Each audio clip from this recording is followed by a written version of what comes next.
est de faire concorder cela d'un bout à l'autre de la Bible, de la façon dont tu as pris le livre de l'Apocalypse et le livre de l'Exode et de la Genèse. Et alors, je suis revenu à la maison pour aller à la chasse aux écureuils. Je suis honnête. Un point, c'est tout. Je désire être honnête. Eh, frère Roy, toi, quand pars-tu? Demain. Très bien. Alors nous aimons bien revenir à la maison à cette période de l'année, afin, nous voulons nous reposer. J'ai perdu 9 kilos depuis que je vous ai vu. Quand je suis parti, après la réunion ici, je suis monté sur la balance. J'en faisais 75. Et à mon retour, j'en faisais 66. Je me sens perdu dans mes vêtements, donc j'ai perdu beaucoup de poids. Aujourd'hui, à la sortie, une dame, une sœur charmante m'a dit « Frère Branham, priez pour que je puisse aussi en perdre. » Elle est un petit peu corpulente. Je lui ai donc répondu « Alors venez, accompagnez-nous, prêchons de toutes nos forces. » C'est à peu près tout ce que je connais. Ça fera certainement perdre du poids, mais bientôt, nous en aurons fini avec les ennuis et les épreuves. Je pensais au fait de vieillir. Vous savez, encore 2 ans et j'aurai 50 ans. Je me souviens quand Frankie Weber a mis son offrande. Il a environ 2 ans de plus que moi. Il a mis 25 cents comme offrande pour son anniversaire, ici. Je l'ai bien regardé et je me suis dit, oh là là, Frankie Weber, tu as 25 ans, un quart de siècle. Maintenant, c'est la moitié. Ça ne traîne pas, n'est-ce pas? Ça ne fait qu'avancer. Nous n'allons pas rester longtemps. Là, ce matin, alors que notre bien-aimé frère a porté ce message absolument remarquable, je suis sûr que nous l'avons tous apprécié. Je me suis mis à penser à quelque chose alors qu'il prêchait, là. J'ai pensé, peut-être que le Seigneur va me donner un passage de l'Écriture à ce sujet. Ce soir, je lui ai fait lire quelques passages dans la parole bénie de Dieu. Et maintenant, quelques minutes pour parler, et ensuite, nous prierons pour les malades, comme d'habitude. Et mercredi soir qui vient, si le Seigneur le permet, j'aimerais commencer dans l'Épître aux Hébreux, si ça va. L'Épître aux Hébreux, pour une leçon, et puis continuer peut-être dimanche matin ou dimanche soir. Ensuite, le mercredi soir suivant, peut-être reprendre cela, continuer simplement à faire le lien dans les Écritures. Et il y a certaines choses que j'ai remarquées dans l'Église en passant, des choses, à mon avis, qu'il faudrait enseigner. Vous savez, des choses qui affaiblissent un peu les gens. Je pense qu'on pourrait reprendre ça dans les Hébreux. C'est un très bon chapitre, un très bon passage à lire. Maintenant, frère Neville, cela m'est venu à l'esprit en venant ici. Je viens de prendre le Nouveau Testament ici, et je suis en train de lire dans une Bible Collins. Les caractères sont plus gros. Depuis que j'approche de la 50aine, je dois vraiment l'éloigner de moi pour pouvoir lire ces très petits caractères. De toute façon, l'éclairage n'est pas bon. Lorsque je sors au soleil, je peux la lire, mais quand il y a moins de lumière, je dois l'éloigner. Le médecin m'a dit que bientôt, j'allais devoir porter des lunettes de lecture. Je lui ai demandé, mes yeux ne vont pas bien? Il les a examinés. Il m'a dit, non, 10 sur 10, c'est excellent. 20 sur 20, c'est normal. Et 15 sur 15, c'est mieux. Et 10 sur 10, c'est tout ce qu'il pouvait lire. Ainsi, de loin, je pouvais lire partout où il voulait. Il enlevait quelque chose et j'ai commencé à lire. Quand il s'est rapproché, j'ai ralenti de plus en plus. Je me suis arrêté quand on est arrivé à peu près à cette distance. Il a dit, oh oui, vous avez plus de 40 ans. J'ai dit, oui. Il a dit, eh bien, c'est naturel, vos globes oculaires s'aplatissent. Il a dit, maintenant, si vous vivez une bonne et longue vie, vous retrouverez votre seconde vue, j'espère. C'est alors que vous pourrez lire de nouveau. Mais vous savez, j'étais justement en train de penser que cela n'est pas si loin. Seulement un peu de temps. Frère Tony, c'est terrible, n'est-ce pas? Non, pas du tout. C'est une chose bénie. D'un côté, je prends de l'âge, et de l'autre, je rajeunis, car je me dirige vers ce corps jeune, immortel et béni, où, frère, il n'y aura rien de mauvais là-bas, et je vis simplement pour ce moment-là. Ce sera merveilleux. Maintenant, avant que je lise le texte final pour terminer, disons-lui un mot. Pendant que nous courbons la tête, nous croyons, Dieu Tout-Puissant, que tu veux le bonheur de tes enfants. Nous ne sommes pas destinés à vivre renfrognés et tristes, car il est écrit « Un cœur joyeux est un bon remède ». Et nous aimons nous réjouir de tes bénédictions et avoir cette merveilleuse communion fraternelle. Et alors que nous, en tant que croyants de ta parole, nous communions autour de la parole, c'est pour cela que nous venons ici. Ce n'est pas juste pour entendre un message, mais c'est pour adorer et communier avec toi à travers la lecture et la prédication de la parole. Maintenant, Seigneur, tu ne vas pas nous décevoir. Je suis sûr que tu vas nous bénir en ces heures-ci. Bénis notre brave et bon pasteur, Seigneur. Nous te prions d'être avec lui. Et comme je l'observais aujourd'hui, lors de sa prédication, je l'ai vu sourire quand il a chanté ce cantique. Bientôt, j'en aurai fini avec les ennuis et les épreuves. Et ces sœurs qui chantaient ça sous les tonnelles et dans les rassemblements religieux en campement, un de ces jours, cela sera fini. Alors nous irons vers ce glorieux repos. Maintenant, Père, bénis-nous, tandis que nous lisons ta parole. Et nous l'avons lue. Rafraîchis nos esprits et nos cœurs. Parle-nous ce soir.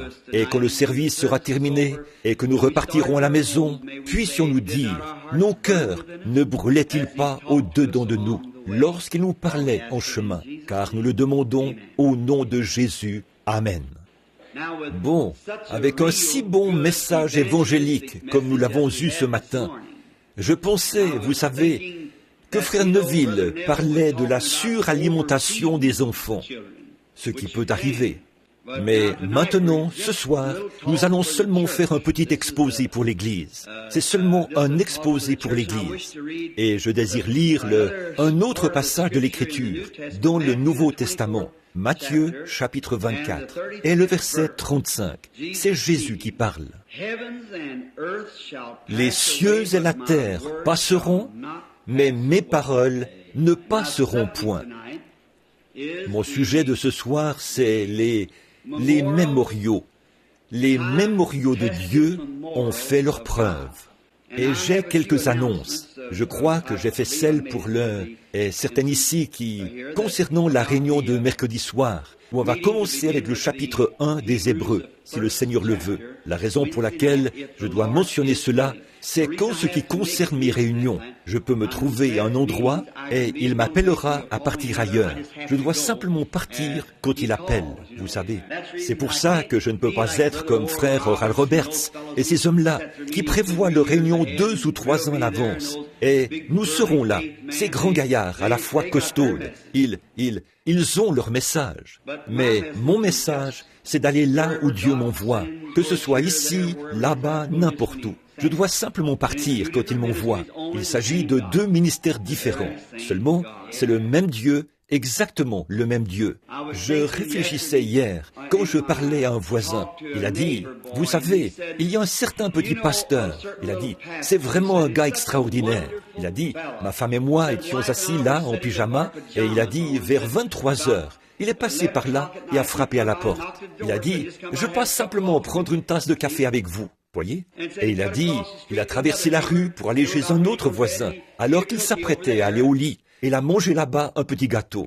Et simplement, et puis il a dit, il avait une petite école biblique pour les jeunes enfants. Et il avait là tellement de petits, lui et sa femme, qu'ils ont dû dresser des tentes à l'extérieur pour accueillir ces enfants. Je suis rentré et me suis mis à réfléchir. Tu sais, c'est exact. Ça, c'est un petit gars extraordinaire. Et je crois, frère Freeman ici, je crois que son fils va à l'église luthérienne de la foi, ici. Un petit homme extraordinaire et son épouse, ils font un grand travail pour le Seigneur. Et j'ai pensé, je me suis mis à laver ma voiture et j'ai été découragé. J'ai pensé, pourquoi est-ce que moi, je ne peux pas faire ça? Voyez, aller prendre tous les enfants et qu'ils me suivent partout. J'aime les enfants. Et pourquoi ne puis-je pas passer de maison en maison, d'un lieu à l'autre, comme ça? Et quelque chose m'a dit, tu n'as pas été appelé à cela. Il fait simplement ce que Dieu lui a dit de faire. Par contre, il nous faut quelqu'un qui se tienne là, comme c'est Oral Roberts et les autres, un Josué avec une épée, avec un message de foi et de délivrance. Voyez, il nous faut des gens qui ont de ce genre-là, quelqu'un qui est ceci, mais toutes ces choses se rejoignent pour former un grand tout. C'est ça, l'Église de Dieu. Il y a un moment, je m'entretenais avec une jeune femme qui était découragée et qui avait le cœur brisé. Et j'essayais de lui dire qu'une femme et un homme ne sont pas séparés.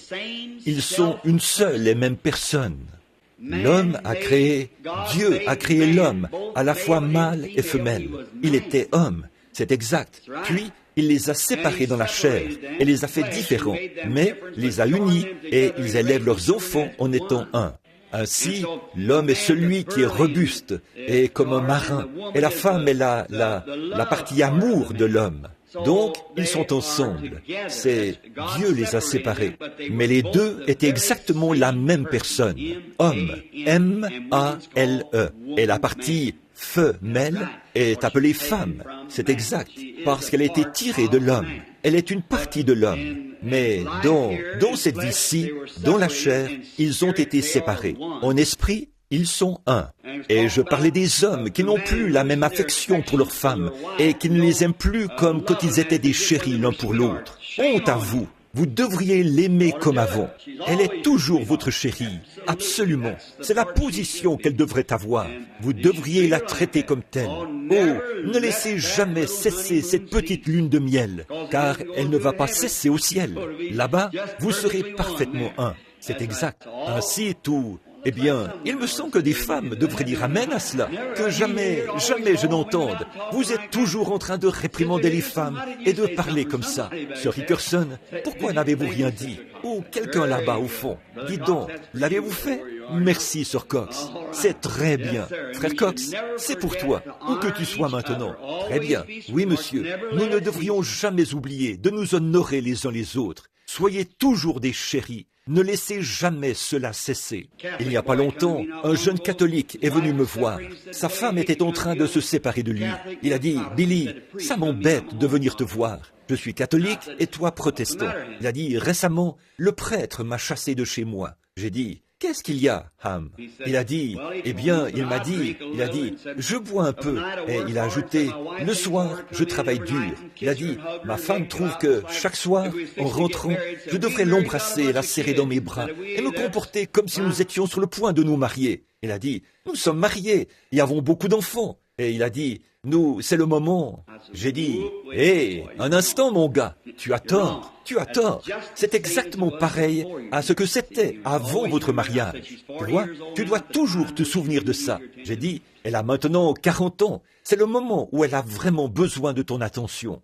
Donc, ils sont passés devant le tribunal de divorce. Il a dit, je ne sais pas quoi faire. J'ai dit, va, appelle-la. Si j'y allais moi, comme je suis protestant, elle refuserait de me recevoir. Mais tu vois, il a dit, oh, elle t'apprécie. J'ai dit, alors va, appelle-la. Dis-lui que tu as changé d'avis. Alors, le lendemain, j'ai appelé le juge et je lui ai parlé. Et j'ai dit à ce garçon, je lui ai dit, je serai assis à l'étage inférieur, directement sous l'endroit où le juge va te réprimander. Je prierai pour vous. Ne dis rien à ta femme. D'accord. Donc, j'étais là-bas en train de prier. Au bout d'un moment, j'ai entendu un petit cliquetis dans l'escalier. Et les voilà qui arrivent, bras dessus, bras dessous, tout sourire. Vous savez, j'ai dit, oh, bien le bonjour. Et il a dit, frère Branham, ça fait un moment que je ne t'ai pas vu. Oui, une demi-heure, voyez. Un moment que je ne t'ai pas vu. Et elle a dit, ça alors, révérend Branham, je ne vous ai pas vu depuis longtemps. Je suis content de vous revoir. J'ai dit, merci, mais j'ai dit, vous avez l'air de deux amoureux. Oh, a-t-il dit, nous allons très bien, n'est-ce pas, chérie? Elle a dit, oui, chérie. Et elle a dit, venez nous voir un de ces jours, révérend. J'ai dit, merci beaucoup. J'ai dit, au revoir, vous deux. Ils sont passés. Et cet homme s'est retourné et m'a fait signe de la main, comme ça. Tout ça est arrivé. C'est vrai. L'amour triomphe de tout. C'est vrai. Simplement l'amour. Vous pouvez avoir tous vos signes et toutes vos preuves, mais donnez-moi simplement l'amour. Ça règle la question pour moi. Oh là là, agneau mourant, ton précieux sang ne perdra point sa puissance, jusqu'au jour où l'Église rachetée se tiendra à tes côtés. Voyez-vous, depuis que par la foi j'aperçois ce flot coulant de tes blessures, je redirai sans me lasser ton amour rédempteur. C'est vrai. Oh, c'est merveilleux. Donc, les mémoriaux ont fait leur preuve. Là où j'ai trouvé le sujet de ce matin, c'est dans notre message de l'école du dimanche, le message évangélique dans lequel notre frère parlait d'Élie. Quand il voulait, ces gars des écoles des prophètes, qui voulaient construire une sorte de grande école. Et ça m'est venu à l'esprit, et j'ai eu cette pensée à propos des mémoriaux. Or, un mémorial, c'est quelque chose d'important. Nous apprécions les mémoriaux. Et dans cette vie, beaucoup d'hommes ont essayé de laisser derrière eux une sorte de mémorial. Presque tous les hommes aiment faire ça. Mettre sur leur tombe une grande plaque. Il n'y a pas de mal à ça. Certainement, j'apprécie cela. C'est bien. Et puis, beaucoup essayent de bâtir de grands monuments. Il y a un mémorial auquel j'aimerais faire allusion maintenant. Il se trouve dans l'Ohio, et il y avait là un incrédule. Son nom m'échappe. J'ai la photo quelque part chez moi dans ma collection. Il était si fermement opposé au christianisme qu'il voulait qu'un mémorial soit érigé en souvenir de lui après sa mort, le montrant, son pied posé sur la Bible, pointant vers le bas comme ça, et disant « À bas les superstitions religieuses, vive la science moderne ». Et au moment de mourir, il a dit « Si je me suis trompé, les serpents ramperont hors de ma tombe ». Quand il est mort, alors qu'il pelletait la terre dans la tombe, ils ont tué 2 ou 3 grosses vipères. Et aujourd'hui, dans ce cimetière, un ministre a récemment pris une photo et l'a apportée pour me montrer. Et suspendu aux chaînes qui entourent son lot, ce cimetière est un endroit magnifique. Mais son monticule n'est rien d'autre qu'un monticule de serpents. Et peu importe, même en automne et en hiver, les serpents continuent à ramper hors de sa tombe. Un mémorial. Que Dieu me préserve, moi ou l'un d'entre vous, de jamais avoir un pareil mémorial.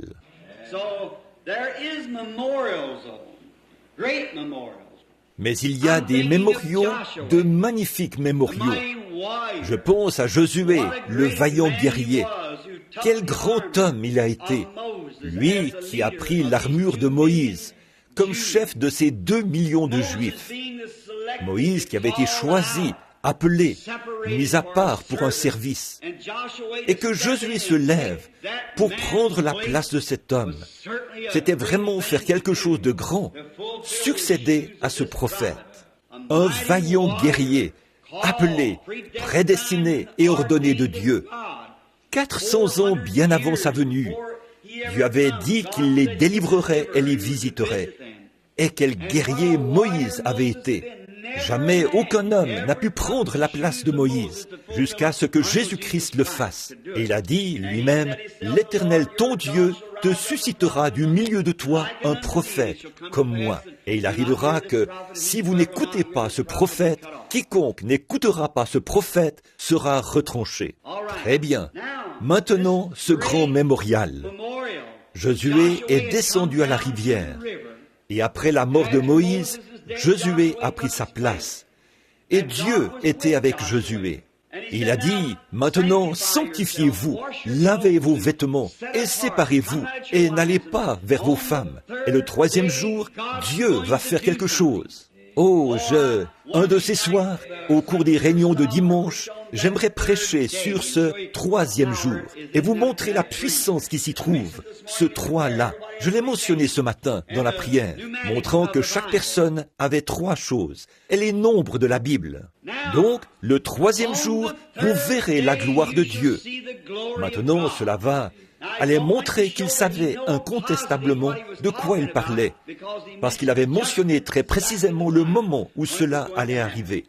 Et je peux imaginer comment Josué s'est senti lorsqu'il s'est tenu là, devant tous ces Israélites. Là, il fallait que sa parole soit vraie, et voilà que le Jourdain était en crue. Vous voyez, on reconnaît le caractère d'un homme à ses œuvres. Quoi que vous soyez, vos œuvres démontrent ce que vous êtes. Peu importe combien vous témoignez, qu'importe ce que vous dites, le pour ou le contre, ça n'a rien à voir. Ce sont vos œuvres qui indiquent ce que vous êtes, qui indiquent ce que vous êtes à l'intérieur. Tout travail que l'on fait manifeste ce que l'on est. Et vous, les hommes d'affaires, si vous ne faites que du bricolage, vous voyez ce que je veux dire? Qu'un travail est fait à moitié, ne faites pas ça. Si vous ne pouvez pas le faire correctement, ne le faites pas du tout. C'est vrai. Quand vous venez à Christ, si vous ne pouvez pas vous livrer carrément et totalement et venir à Christ, ne venez pas du tout. Mais lorsque vous désirez vraiment être un chrétien, distinguez-vous. Faites-en une réalité. C'est ce que Dieu veut que vous soyez. Et ça va démontrer, vos œuvres vont démontrer ce qu'est votre caractère. C'est aux œuvres que vous faites qu'on reconnaît votre caractère. Et maintenant, Josué, sa parole était en jeu. Oui, monsieur, exactement comme pour Noé autrefois. Il fallait donc que Josué traverse ce fleuve. On aurait dit qu'il avait choisi le pire moment que l'on puisse imaginer. C'était au mois d'avril. C'est l'époque de la fonte des neiges, là-bas en Judée, et ça ruisselle le long des montagnes. Le vieux Jourdain est boueux, et il déborde, et se répand jusque dans les champs, pour arroser les champs voisins du Jourdain. Et on aurait dit, si c'était selon les connaissances mathématiques, ou pédagogiques, ou scientifiques, qu'il avait choisi le pire moment de toute l'année pour traverser le Jourdain. Mais Dieu aime choisir des moments comme celui-ci pour démontrer qu'il est Dieu. Et les hommes de Dieu, qui croient en Dieu et qui savent ce que Dieu a promis, n'ont pas peur de le faire, parce que Dieu s'en tiendra strictement à sa parole, aussi sûr qu'il est Dieu. Et quand il a dit, premièrement, prenez l'arche et avancez. Et dès que les pieds de ces sacrificateurs ont touché le Jourdain, peu importe qu'il ait été déchaîné et en pleine crue, il s'est retiré devant la parole éternelle de Dieu, car la parole était dans l'arche. Maintenant, Jésus a dit, les cieux et la terre passeront, mais ma parole ne passera jamais. Ainsi Josué, sachant que sa parole devait reposer sur la parole de Dieu, il a mis la parole de Dieu en premier. Je souhaiterais que vous, les malades, ici ce soir, vous fassiez cela, que vous mettiez la parole de Dieu dans votre confession. Appliquez votre confession, croyez-la et exprimez-la. Appelez les choses qui ne sont pas comme si elles étaient. C'est comme ça que nous allons de l'avant. Faites comme ça. La parole de Dieu pourvoira d'un moyen. Et dès que les pieds des sacrificateurs ont touché le Jourdain, il s'est retiré de part et d'autre. Et l'eau s'est arrêtée. Vous rendez-vous compte? Le grondement de ce fleuve aurait entraîné la formation d'une berge. En 20 minutes, elle aurait été aussi grosse que certains de ces gros barrages modernes que nous avons, comme là-bas, le barrage Boulder sur le Colorado. La manière dont le Jourdain déferle là-bas, depuis les montagnes, avec une grande force, qu'il déferle dans ces vallées. Quand 2 millions d'hommes à pied, accompagnés de femmes et d'enfants, avec un tel nombre, cela leur a probablement pris 4 ou 5 heures ou plus. Qu'en pensez-vous? Ce fleuve aurait pu déborder, mais Dieu a arrêté le fleuve. Amen. Oh, j'aime ça. Arrêtez les flots. Et il est resté là jusqu'à ce qu'ils aient traversé. Alors Dieu a dit à Josué, nous voulons faire un mémorial de ceci. Va là-bas, envoie chaque Israélite, un de chaque tribu, qu'ils ramassent 12 pierres et qu'ils en fassent un mémorial. Et ce mémorial fera que, lorsque vos enfants passeront par ce chemin, ils demanderont, pour quelle raison ces pierres se trouvent-elles ici? Et vous raconterez comment Dieu a arrêté le Jourdain. C'est un souvenir merveilleux. Un jour, dans un proche avenir, j'espère voir ces pierres à l'endroit où elles se dressent encore comme un mémorial. Et puis, je pense à un autre mémorial. Quel glorieux mémorial béni cela a été. Et puis, je pense à un autre mémorial. Quand un jour, une femme avait fait le mauvais choix. Elle a décidé de ne pas rester dans les plaines bien arrosées ou plutôt de rester dans les plaines bien arrosées de Sodome et Gomorrhe, et de se montrer sociable, et de vivre comme les autres femmes en ce temps-là. Elle n'a pas fait le bon choix. Elle n'a pas fait comme Sarah, qui est restée sur les terres arides. Elle, qui n'a gardé que la parole de Dieu dans son cœur. Elle était obéissante et charmante avec son mari, au point qu'elle l'appelait son Seigneur. Et c'est là que Dieu est descendu, accompagné de 2 anges, pour les visiter dans la tente. Mais Madame Lot, elle est devenue très mondaine, et elle a été absorbée par les choses du monde. Quelle leçon pour nous aujourd'hui qu'il est possible que notre esprit devienne trop mondain. Et je suis certain aujourd'hui que l'esprit de l'Église, en général, devient trop mondain. Peut-être bien que ce n'était pas l'intention de Madame Lot de devenir comme ça, quand elle est descendue là-bas. Elle s'est dit, je vais simplement me montrer sociable. C'est bien d'être sociable, mais ne prenez pas les habitudes du monde. Quand vous allez quelque part, allez-y comme Shadrach, Meshach et Abednego, et Daniel. Ils avaient résolu en leur cœur qu'ils ne se souilleraient pas, peu importe ce qui arriverait. Peu importe que les autres dans l'Église rétrogradent, quoi qu'il arrive, ils avaient résolu cela en leur cœur. Et aujourd'hui, ils sont un mémorial. Et Madame Lot représente un mémorial. Quand Dieu lui a envoyé son dernier message de grâce, quand il a envoyé ses anges là-bas pour leur dire que quelques heures plus tard, Sodome et Gomorrhe allaient être brûlés, elle n'a pas pu supporter l'idée d'abandonner sa vie sociale, d'aller dans un désert, de vivre comme Sarah avait vécu là-bas dans le désert, et de devoir porter les vêtements simples et ordinaires des femmes de la plaine. Elle voulait vivre dans le luxe. Son mari était devenu un homme important dans la ville. Il siégeait à la porte de la ville, comme juge ou comme maire de la ville. Et elle désirait vivre dans le luxe. Elle ne pouvait pas supporter l'idée de devoir abandonner ces choses. Et alors qu'elle sortait de la ville avec son mari, elle regardait continuellement en arrière, pleurant de chagrin, parce qu'elle devait tout abandonner, se séparer de cette forme de mort. Jésus a dit, « Quiconque met la main à la charrue et qui même se retourne pour regarder en arrière n'est pas digne de labourer. » Quelle sorte de gens devrions-nous être? Celui qui met la main à la charrue et qui ne retourne pas en arrière, mais ne fait que se retourner pour regarder en arrière, n'est même pas digne de labourer. Oh, nous devrions garder les yeux et nos cœurs saints. Peu importe ce que font les autres, peu importe ce que fait l'Église, peu importe ce que fait le voisin, peu importe ce que fait n'importe qui d'autre, gardez vos cœurs centrés sur le calvaire. Ne vous arrêtez même pas pour regarder en arrière. Nous n'avons pas le temps de regarder en arrière.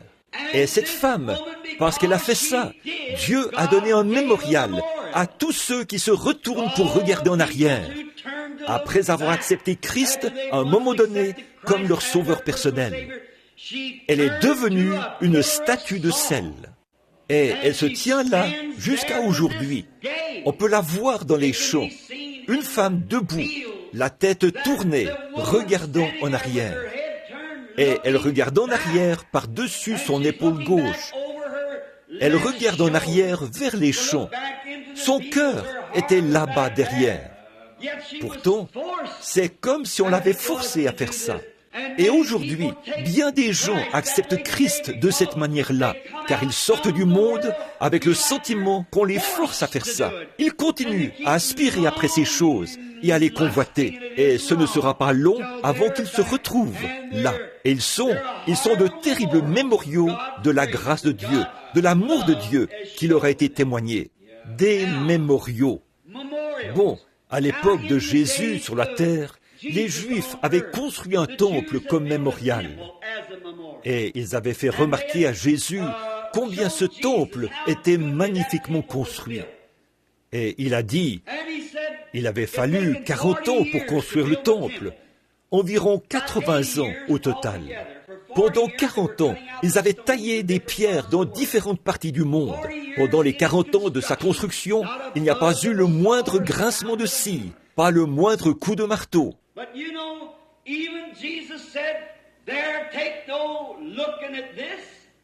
Mais vous savez, même Jésus a dit ici, ne regardez pas à cela, car je vous déclare qu'il viendra un temps où il ne restera pas pierre sur pierre, pas une pierre sur l'autre.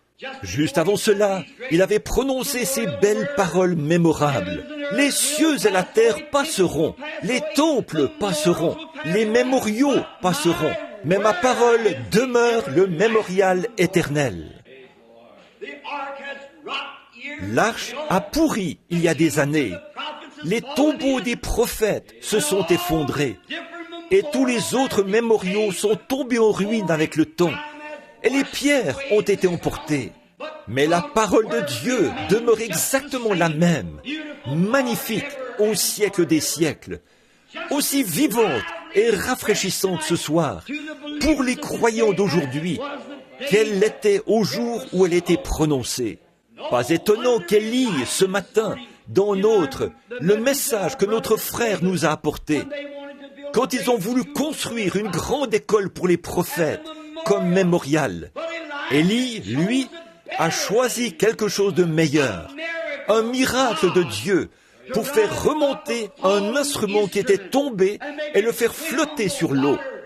C'était la parole du Seigneur. Et ce soir, celui qui recevra la parole du Seigneur dans son cœur comme mémorial fait bien mieux que ceux qui essayeraient d'ériger un grand mémorial. Il n'y a pas longtemps, quand j'ai entendu parler, quand j'étais en Italie, j'ai entendu parler de Mussolini et de cette grande statue d'une 12aine de mètres de hauteur qu'il avait construite comme mémorial de l'athlétisme, étant lui-même un athlète. J'ai voulu retrouver ce mémorial. Et vous savez, il avait été réduit en poudre par une bombe de gros calibre. Il y a 2 ou 3 ans, je me suis trouvé à l'endroit où les pharaons d'Égypte avaient élevé de grands temples et de grandes idoles. Et on m'a dit qu'il faudrait creuser le sol à une profondeur de 6 mètres pour trouver le terrain sur lequel se dressaient ces mémoriaux. Je me suis trouvé là où César Auguste, Hérode et les grands de Rome se sont tenus. J'ai marché dans une rue près de celle qu'il empruntait en quittant le palais, et elle est à environ 8 mètres sous terre. Ces mémoriaux ont disparu, mais cette parole vivante de Dieu reste exactement la même et tout aussi précieuse. Voilà un mémorial. Alors je dis aujourd'hui, frères, les choses que vous faites, les paroles que vous prononcez, comment vous traitez votre prochain et ce que vous faites au sujet de Christ, tout cela sera un mémorial éternel. Vous pouvez avoir une belle maison à laisser à vos enfants. Vous pouvez travailler pour laisser des biens à vos enfants. Mais moi, je préfère leur laisser la parole de Dieu plutôt que toute autre chose. Ces maisons disparaîtront. C'est tout à fait en ordre. C'est bien. Je n'ai rien contre ça. Mais ne faites pas ces choses mineures en négligeant les grandes choses. Vous voyez ?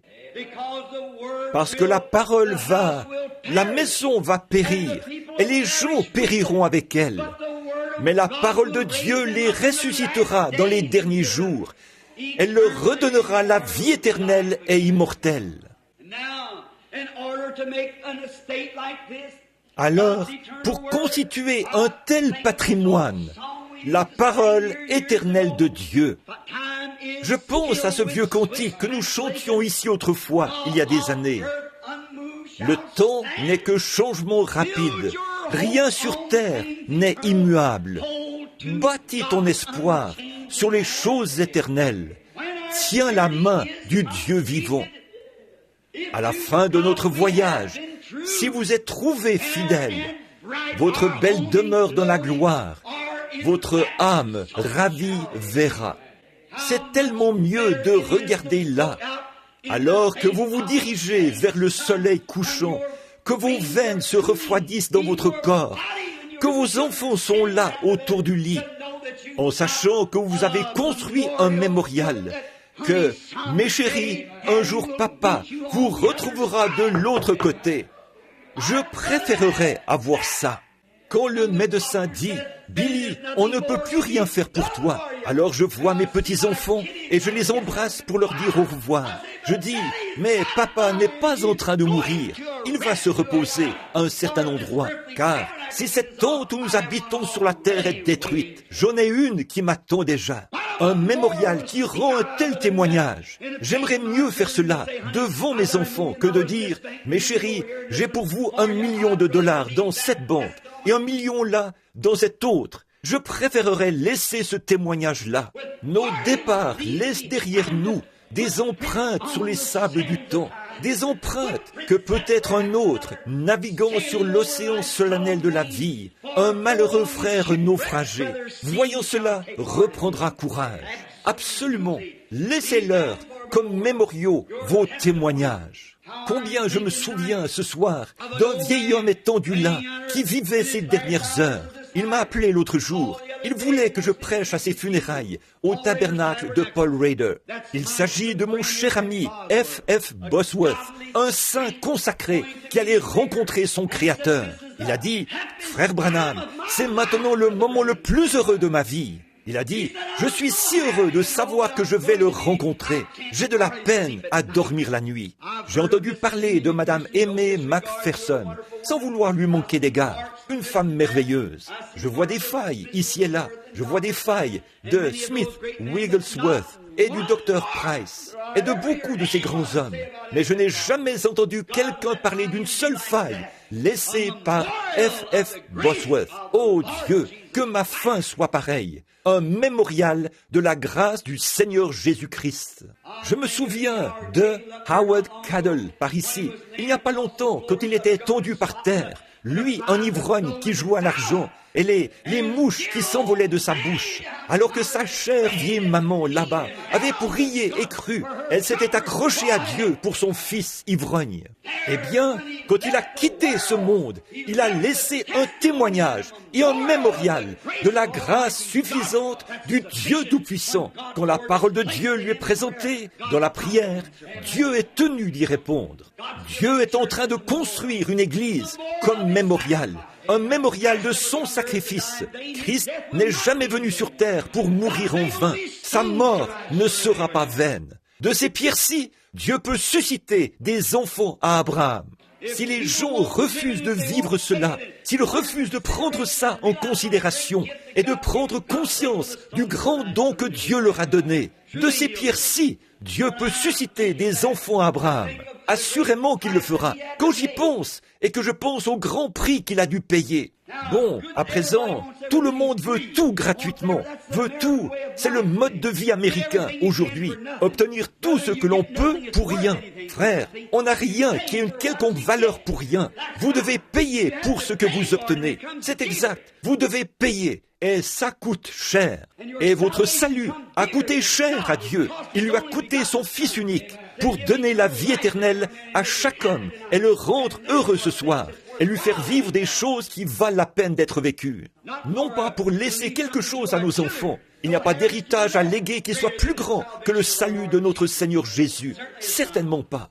Or, de grands prix sont payés. Le temps de l'épreuve doit arriver. Ce sont des mémoriaux qui ont fait leur preuve.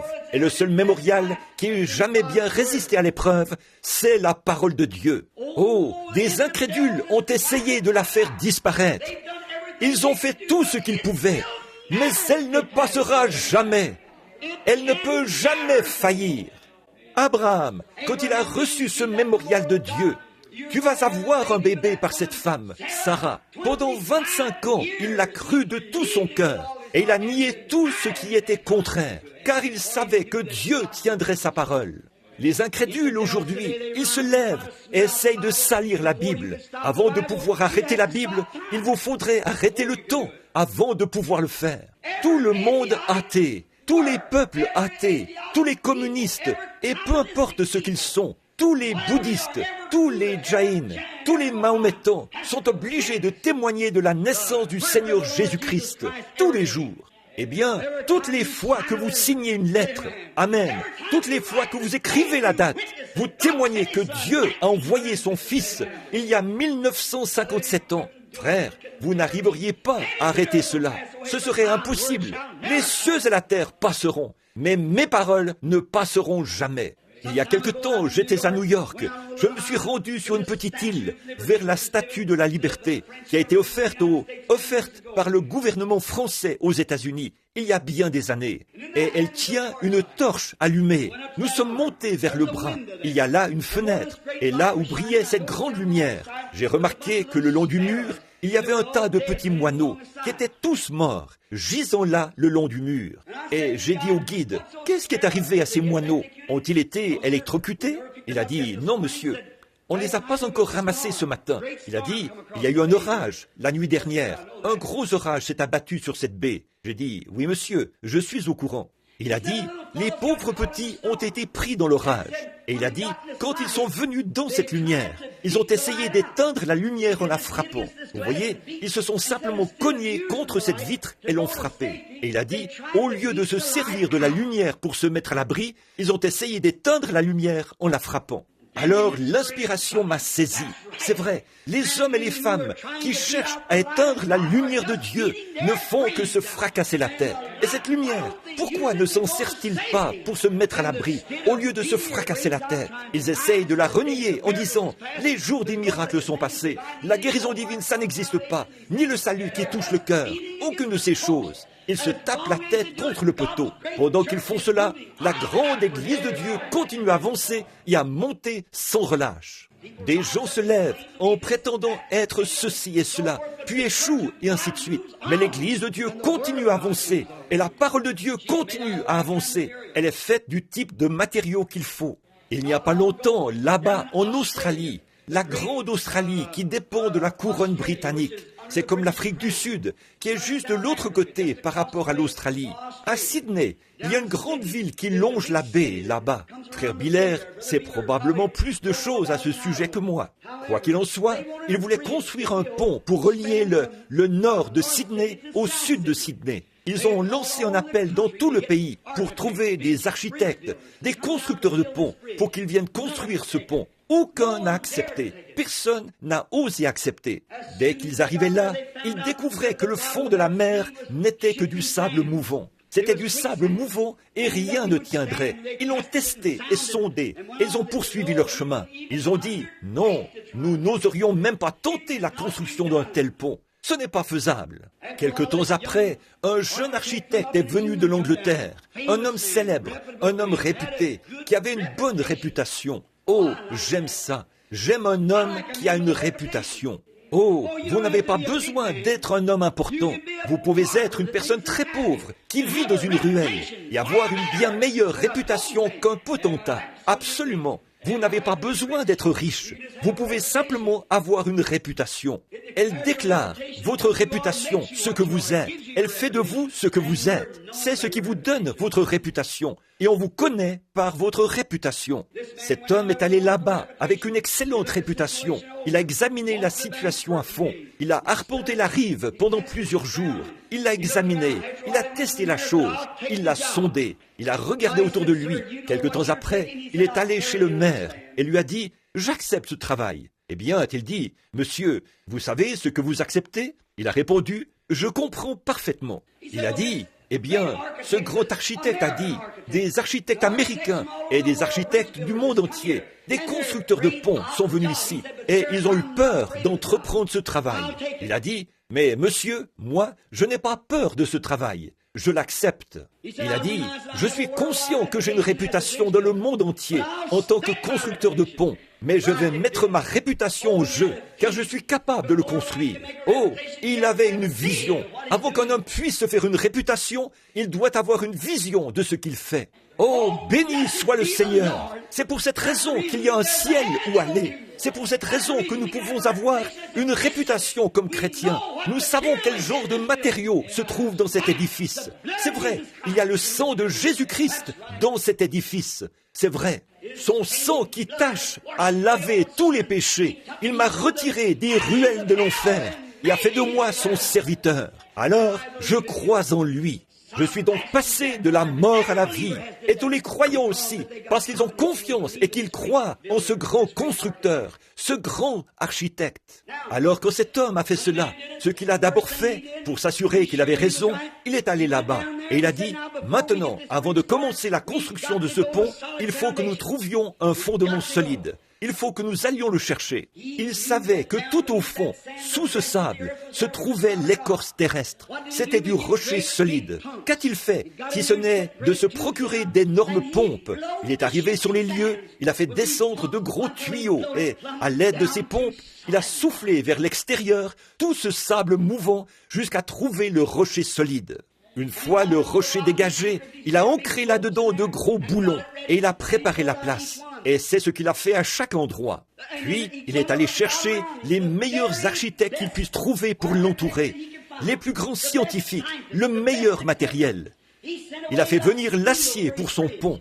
Quand il a fait cela, il n'a pas voulu placer là une seule pièce d'acier, pas même un boulon, qui n'ait été premièrement testé scientifiquement, pour voir s'il y avait des défauts à l'intérieur, pour voir si des petits trous d'air s'étaient formés pendant la fabrication à la fonderie, pour voir si cela avait été bien vérifié. Oh, quel mémorial ce serait si, pour sa réputation de constructeur de pont, s'il a pris tant de peine pour s'assurer que le pont serait sûr. Quelle peine pensez-vous que Dieu a prise pour s'assurer que cette église soit en sécurité? Oui, monsieur, il y a un mémorial de la mort de Christ. C'est son église. Certaines personnes refusent de vivre cela, mais d'autres l'acceptent. Mais c'est un temps d'épreuve. Dieu met les gens à l'épreuve aujourd'hui pour qu'ils soient ses mémoriaux. Très souvent, les gens disent « Oh, je suis tellement tenté. Béni soit le nom du Seigneur pour les tentations. Quand je suis faible, c'est alors que je suis fort, a dit Paul. Chaque fils qui vient à Dieu doit premièrement être éprouvé et testé. Et ces mises à l'épreuve deviennent plus douces et plus précieuses pour vous que l'or précieux. C'est l'heure du test. Il y a de nombreuses années, avant l'époque des fonderies, ils avaient coutume de prendre l'or. Et comment ils pouvaient savoir s'il était pur ou pas, qu'il s'était débarrassé de toutes les impuretés, de toute la pyrite de fer? C'est l'or des fous. Que toutes les impuretés en étaient sorties, les batteurs le battaient, et le battaient, et le retournaient, le battaient, et le retournaient, jusqu'à ce que le batteur voie son reflet dans l'or. C'est comme ça que Dieu fait avec son Église. Il vous donne épreuve après épreuve, test après test, épreuve après épreuve, test après test, jusqu'à ce que la vie de Christ se reflète dans votre vie, jusqu'à ce que vous deveniez paisible, sobre, doux, aimable, humble, prêt, soumis, disposé, détournant la tête des choses du monde et regardant tout droit au calvaire, vers celui qui vous frappe. Bien souvent, vous trouvez étrange qu'il y ait des épreuves cuisantes, des maladies et des persécutions. C'est fait seulement pour vous mettre à l'épreuve, faire sortir de vous la saleté, faire sortir de vous les impuretés, faire sortir de vous la lenteur, pour vous réveiller et vous amener à voir le reflet, ou plutôt permettre à quelqu'un de voir le reflet de Christ en vous. Christ en vous, l'espérance de la gloire. Il a testé chaque pièce. Finalement, avant de mettre un boulon, il l'a testé. Il a tout testé. Ensuite, quand il a eu tout terminé, alors les moqueurs qui se tenaient là ont dit « Ça ne tiendra pas, ce n'est pas possible ». C'est ce qu'ils disent aujourd'hui. Cette religion du Saint-Esprit dont vous parlez, ce ne sera pas long que cet arbre sera consumé. Mais il ne se consume pas. Oh, le feu ne fait que l'arroser. Il ne fait que nous donner un nouvel espoir. Il ne fait que le fortifier. Chaque épreuve, chaque test, chaque fois qu'une rafale de vent s'abat sur un arbre et le balance d'un côté de l'autre et d'un côté de l'autre, cela ne fait que dégager ses racines pour qu'il puisse s'enfoncer plus profondément et mieux s'accrocher. Chaque fois que la maladie frappe votre foyer, chaque fois que l'épreuve frappe votre foyer, chaque fois que les voisins disent du mal de vous, ça ne fait que vous secouer pour que vous puissiez vous dégager, afin d'aller plus profondément, pour mieux vous accrocher au rocher éternel de la parole immuable de Dieu.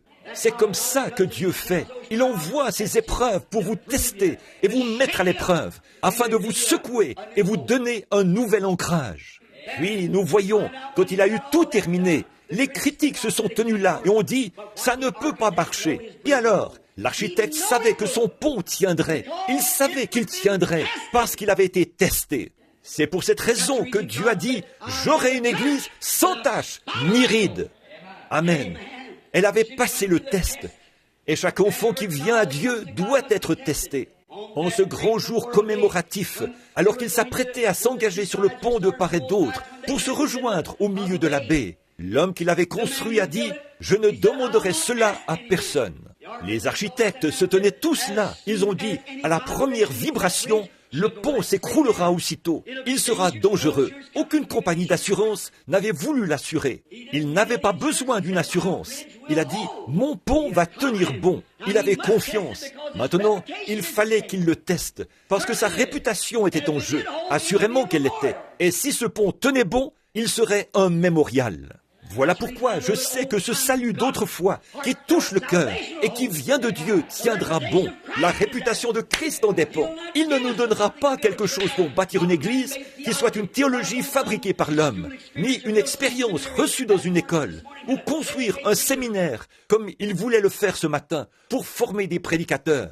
Un vrai prédicateur vient du séminaire de la grâce de Dieu, d'un appel de Dieu, et cela a fait ses preuves. C'est vrai, cela tiendra bon. Dieu a confiance en vous. Nous avons confiance en lui. Le pont va. Le vieux poète a dit, mon ancre tient bon au-dedans du voile.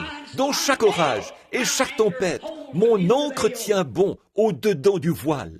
Nous ne savons pas qu'est-ce qui tient bon, mais quelque chose tient bon. C'est vrai, le bateau est ancré là-bas, dans le port. Et il y a une corde de salut qui tient le cœur humain, afin que l'homme né de nouveau passe de la mort à la vie.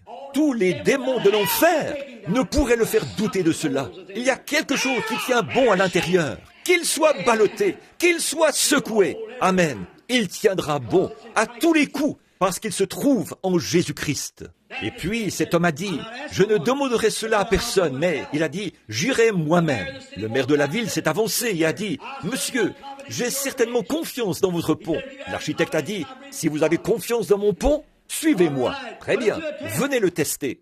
Le maire a dit, ma voiture sera garée là ce matin-là. J'irai avec vous. La compagnie de chemin de fer a téléphoné pour dire, elle a appelé pour dire, monsieur, nous avons confiance dans votre pont. Nous aurons...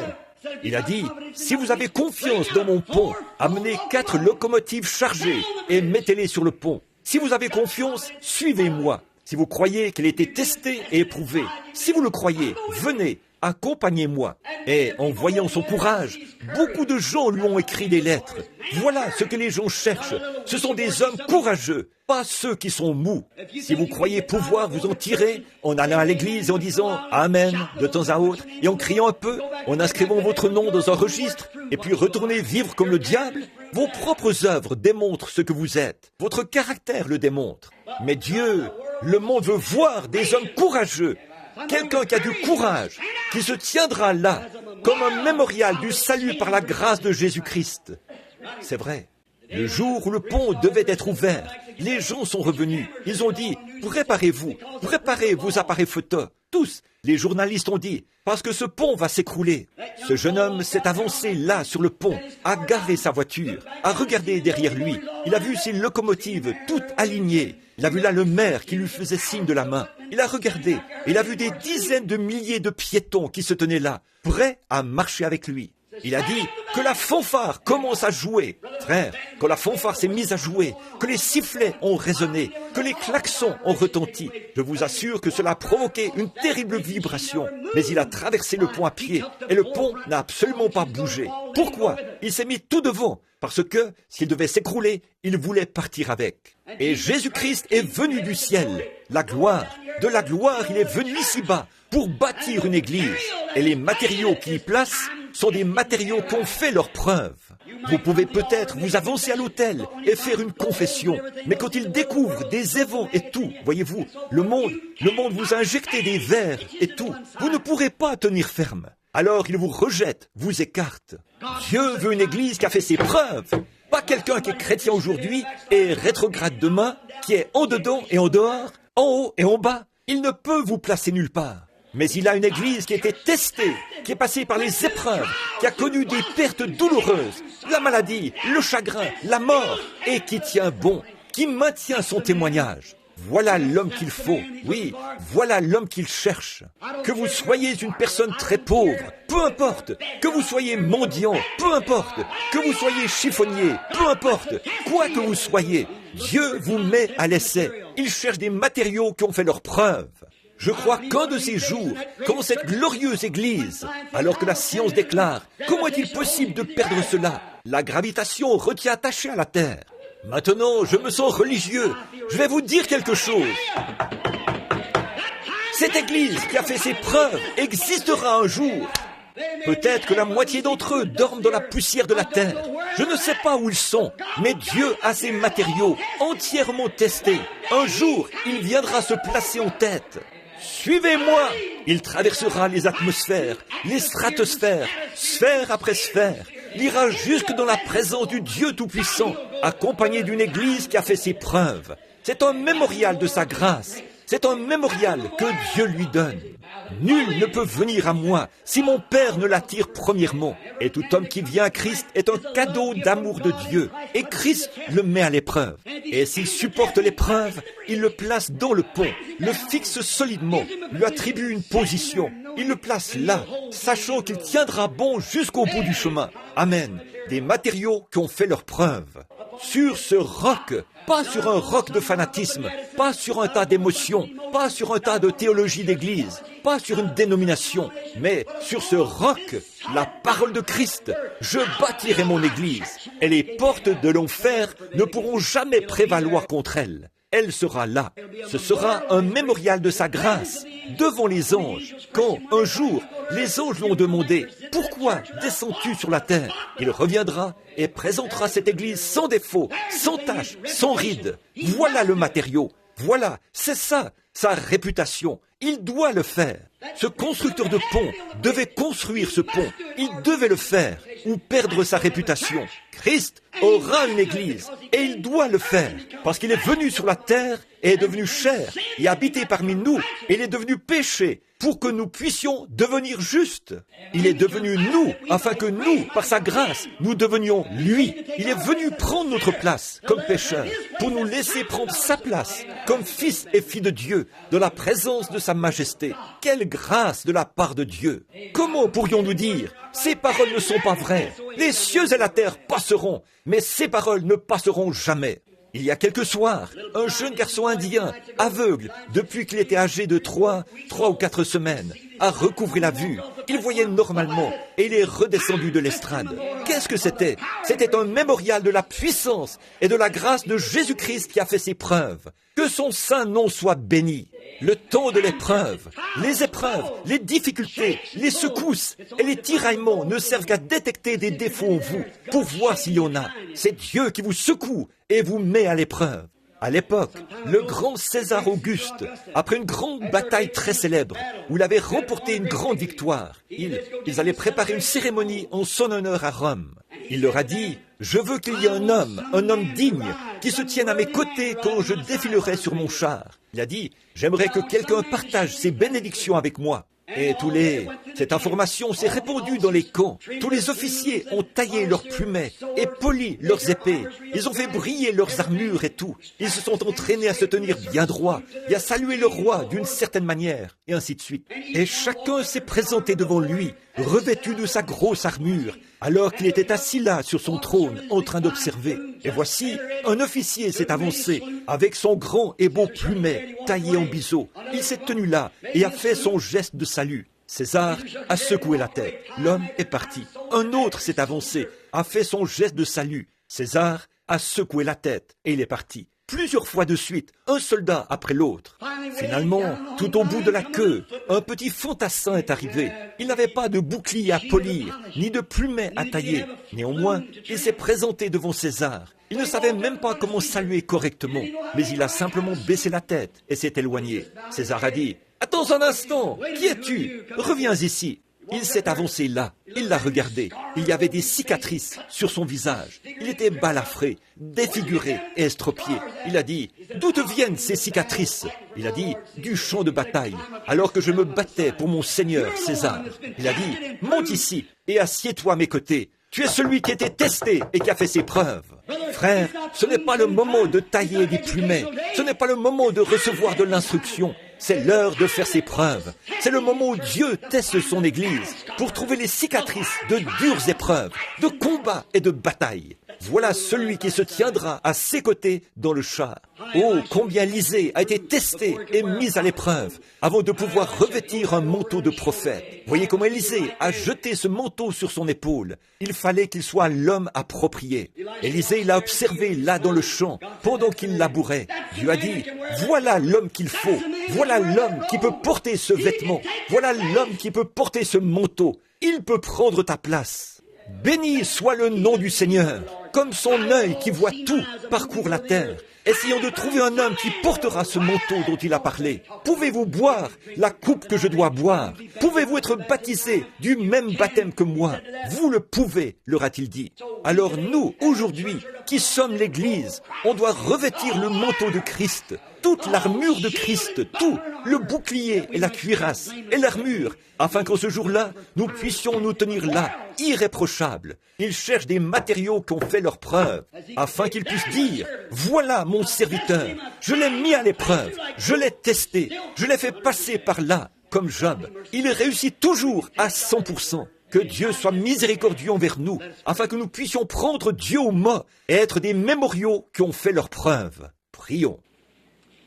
Père béni, nous te remercions, Dieu très saint, du plus profond de nos cœurs, de nous faire passer des temps d'épreuve, chaque épreuve.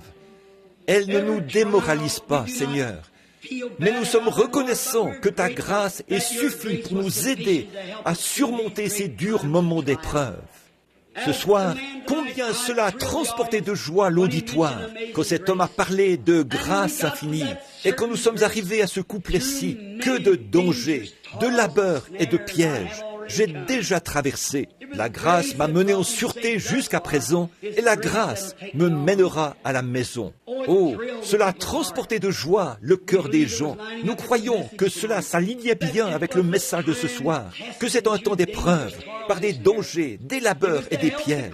C'était pour aider le chrétien, celui qui s'est examiné maintenant et qui sait qu'il est resté fidèle par la grâce de Dieu. C'était pour faire honte à ceux qui sont tombés, qui ont des hauts et des bas, qui s'en fichent et qui ont une vie dissolue.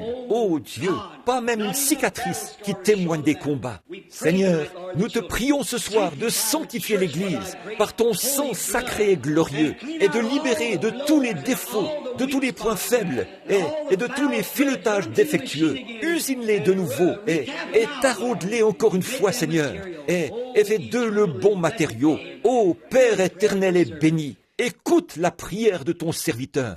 Et pendant que nous avons la tête inclinée, s'il y avait une telle personne ici ce soir, qui sent qu'en ces temps d'épreuve, Dieu ne l'a jamais trouvé fidèle à son poste. Quand des disputes éclatent, vous jetez-vous dans la mêlée pour y participer. Quand des querelles éclatent, quand l'indifférence, quand des différences surviennent dans l'Église, prenez-vous le parti des sectes et des cliques et ainsi de suite. Écoutez-vous les commérages dans la rue et ailleurs. Si vous êtes coupable de ces choses, vous avez reçu les coups du diable. Alors retournons dans le haut fourneau ce soir et soyons refondus pour en ressortir débarrassés de ces choses. Que Dieu nous filette et nous prépare pour que ce grand pont soit pris dans l'enlèvement. Si une telle personne est ici et voudrait qu'on pense à elle dans la prière, vous dites, frère Branham, comment saurais-je que ce mémorial éternel et immortel tiendra bon? Je vais vous citer sa parole, selon Jean 5, 24. Celui qui écoute ma parole, pas celui qui va à mon école, celui qui écoute mes paroles et qui croit à celui qui m'a envoyé a la vie éternelle et ne vient point en jugement, mais il est passé de la mort à la vie. Entendez-vous sa parole vous appelez ce soir? Si vous l'entendez et voulez qu'on pense à vous dans la prière, voudriez-vous lever la main? Dites, frère Branham, priez seulement pour moi. Je veux être le matériau qu'il faut, afin que, lorsque Christ emmènera son Église, je ne sois pas... Que Dieu vous bénisse, monsieur. Je ne serai pas incertain. Il me placera directement dans l'Église. Que Dieu vous bénisse, jeune homme. Que Dieu vous bénisse, sœur. Je veux être, que Dieu vous bénisse, frère. Je veux être le type de matériau qu'il faut. Que Dieu te bénisse, petit au fond là-bas. Que Dieu vous bénisse, mon cher frère, par ici.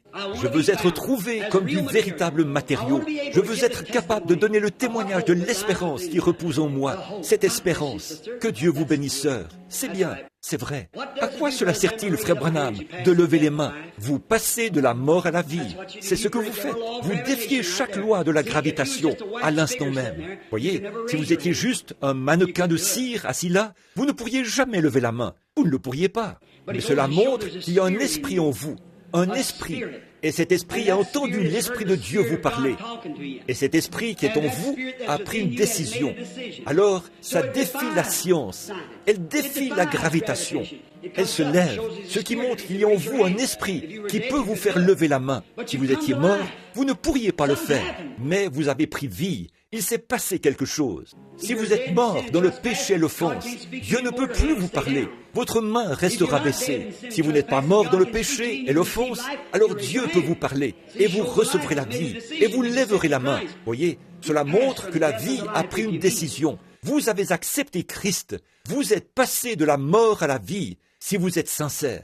Soyez sincère maintenant en levant la main. Dites, Dieu, sois miséricordieux envers moi. Fais de moi ce que je dois être et je te servirai toute ma vie. Je veux être trouvé prêt ce jour-là. Soyez béni, mon cher frère, là au fond. Que Dieu te bénisse, jeune garçon. Que Dieu vous bénisse là-bas, frère. Que Dieu soit avec vous. Que Dieu te bénisse, mon trésor. Très bien. Quelqu'un d'autre. Que Dieu te bénisse, frère Roy, ici. Et que le Seigneur soit avec toi. Oui. Seigneur, que je sois trouvé digne. Que je sois trouvé digne. Que Dieu vous bénisse, mon frère tout au fond. C'est certain, Dieu vous voit. Réjouissez-vous. Quelqu'un d'autre aimerait qu'on se souvienne de lui dans la prière en ce moment? Fais de moi. Très bien. Nous allons